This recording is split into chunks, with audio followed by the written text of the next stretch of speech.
Pak Susatyo, saya mau bertanya dong soal berapa lama sebenarnya para korban ini kenal dengan pelaku. Tadi kan sudah dibilang bahwa mereka kenal melalui media sosial, begitu kan? Berapa lama jarak dari mereka mulai Ya. berkenalan di media sosial sampai akhirnya sepakat untuk bertemu, para pelaku ini percaya, para korban ini percaya terhadap pelaku untuk kemudian pergi berkencan, seperti itu? Baik, jadi untuk profil daripada tersangka ini kan memang dia penjual online. Dia sangat terbiasa dalam menggunakan media sosial. Dia juga mengerti bagaimana cara untuk mungkin dalam marketing di dunia sosial gitu ya, media sosial gitu. Nah, sehingga di media sosial tersebut ada grup-grup untuk muda-mudi, grup-grup untuk berkenalan. Nah, sehingga perkenalan itu cukup singkat. Dia hanya pagi dia ketemu saling menyapa karena korban pun kami pelajari antara kehidupan di dunia nyata dan di dunia maya juga ada perbedaan.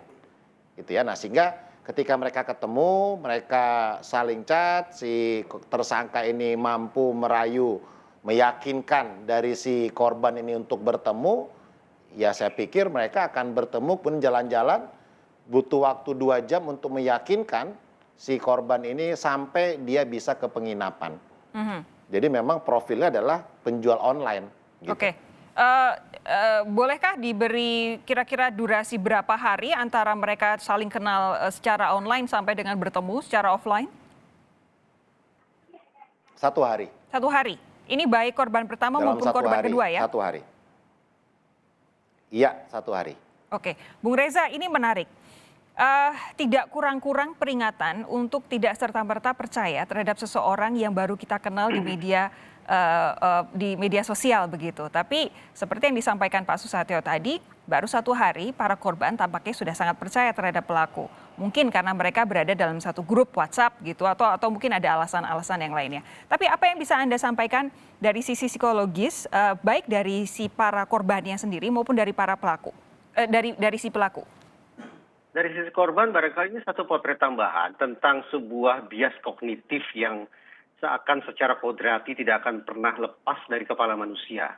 Bahwa katakanlah saya ini tidak akan terkena bahaya, saya akan mampu menghindari segala macam bentuk ancaman, saya akan bisa mengatasi segala macam bentuk resiko, saya akan bisa menjinakkan segala macam situasi yang bisa berakibat buruk pada diri saya.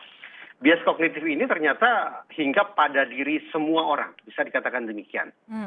Dan semakin rentan adalah karena tidak sedikit dari kita yang menganggap bahwa dunia maya itu adalah dunia yang aman sejahtera.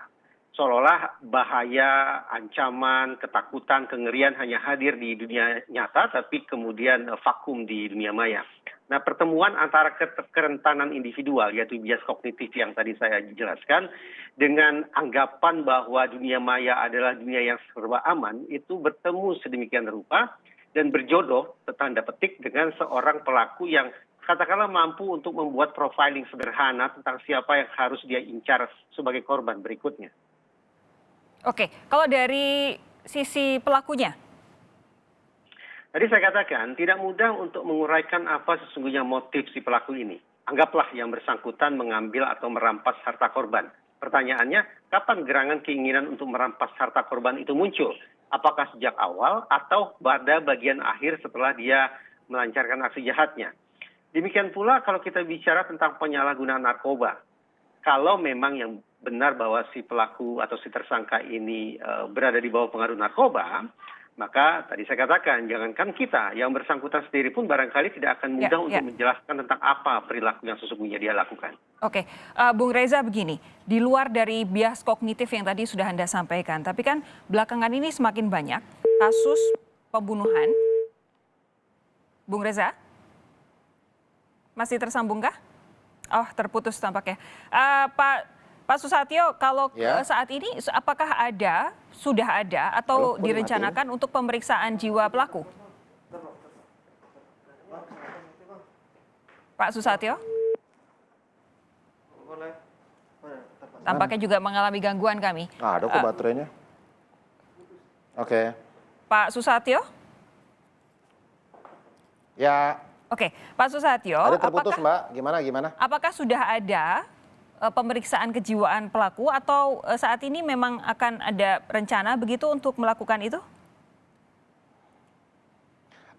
Saat ini kami masih fokus untuk mengumpulkan fakta-fakta apa yang disampaikan oleh tersangka dengan barang bukti ataupun petunjuk lainnya.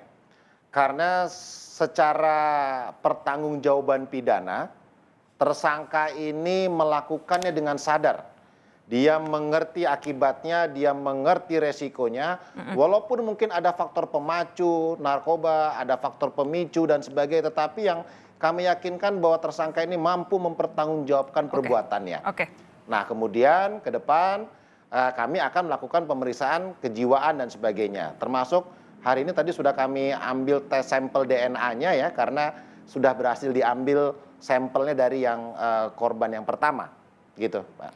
Bung Reza, terakhir, tadi sudah saya sempat singgung, begini, di luar dari bias kognitif, tapi yang jelas saat ini makin banyak kasus pembunuhan diawali dengan perkenalan melalui media sosial.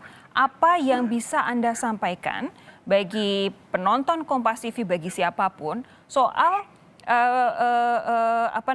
kepercayaan kita terhadap orang lain yang baru kita kenal hanya dalam waktu singkat pun melalui media sosial?